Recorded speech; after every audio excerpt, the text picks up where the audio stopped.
আসসালামু আলাইকুম। আমি টক মিষ্টি ঝাল আচার তৈরি করব। এজন্য আমি কিছু মরিচ এবং রসুন নিয়ে নিয়েছি।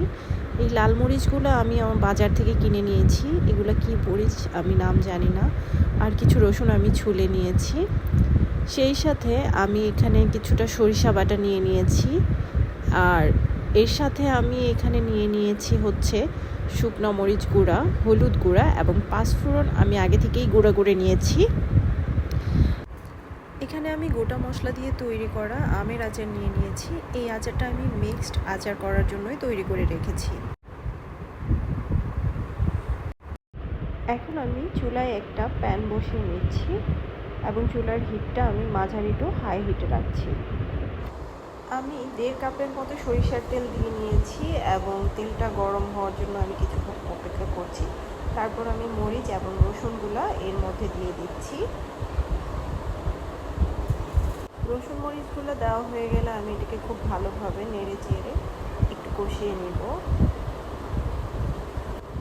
কিছুটা কষানো হয়ে গেলে আমি এর মধ্যে একে একে মশলা অ্যাড করে দেব। এখন আমি 2 চামচের মতো সরিষা বাটা দিয়ে দিচ্ছি এবং তারপর আমি সরিষা বাটাটাকে একটু ভালো করে এর মধ্যে ভেজে নিব। সরিষার মধ্যে একটা কাঁচা ঝাঁঝালো গন্ধ থাকে, গন্ধটা না যাওয়া পর্যন্ত এটাকে ভাজতে হবে এবং খুব ভালোভাবে নেড়ে চেড়ে ভাজতে হবে, তা নাহলে নিচে লেগে যেতে পারে। আমার কাছে মনে হচ্ছে সরিষাটা একটু কম হয়েছে, তাই আমি আরও 1 চামচ সরিষা বাটা অ্যাড করে দিচ্ছি। সরিষার গন্ধটা চলে গেলে আমি এই পর্যায়ে সবগুলো মশলা একসাথে দিয়ে দিচ্ছি এবং মশলাগুলো আমি নেড়ে চেড়ে ভালোভাবে খুন্তির সাহায্যে কষিয়ে নেব এবং দেখতেই পাচ্ছেন আস্তে আস্তে এটার রঙটা সুন্দর হয়ে যাচ্ছে। এই মশলাগুলো দেওয়ার পরে এটার কালারটা অনেক সুন্দর হয়ে যাবে। যেহেতু সরিষা বাটা ও সরিষার তেল তাই ফেনা হবে। এখন আমি লবণ দিয়ে দিচ্ছি। আমি আমার স্বাদ মতো লবণ দিচ্ছি, আপনারা আপনাদের স্বাদ মতো লবণ দিয়ে নেবেন।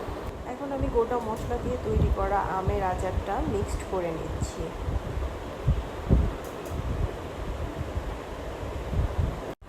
আমের আচারটা ভালোভাবে মিশিয়ে নিয়েছি এবং আমি ভিনেগার অ্যাড করছি। এখানে আমি 1/2 কাপের মতো ভিনেগার অ্যাড করছি। ভিনেগারটা অ্যাড করলে আচারটা দীর্ঘদিন পর্যন্ত ভালো রাখা যাবে, তাই আপনারা অবশ্যই চেষ্টা করবেন ভিনেগার ব্যবহার করার জন্য। এ পর্যায়ে আমি 10 মিনিটের মতো এই আচারটাকে জাল করে নিয়েছি চুলার উপরে এবং আমি ফিরে আসছি আরও 10 মিনিট পর। এখন দেখতেই পাচ্ছেন আরও 10 মিনিট পর আমার আচারের কালারটা কি সুন্দর হয়েছে এবং আমার আচারটা অনেকটাই নরম হয়ে গেছে।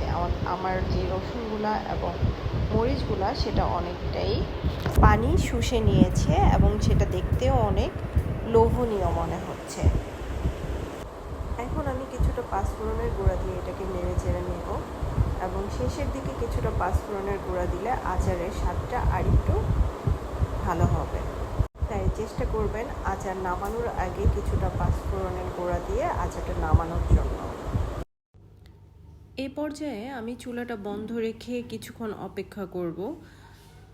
আচারটা ঠান্ডা হওয়া অবধি আমি অপেক্ষা করব। আচারটা ঠান্ডা হয়ে গেলে আমি এইরকম একটা কাচের জার নেব এবং এইরকম একটা কাচের জারে আমি আচারটা সংরক্ষণ করব। আচার সংরক্ষণ করা হয়ে গেলে আপনারা 1 বছর পর্যন্ত আচারটা এভাবে ভালো রাখতে পারবেন। ধন্যবাদ সবাইকে। আজ এ পর্যন্তই। আমার ভিডিওটা ভালো লাগলে লাইক, কমেন্টস এবং শেয়ার করতে ভুলবেন না।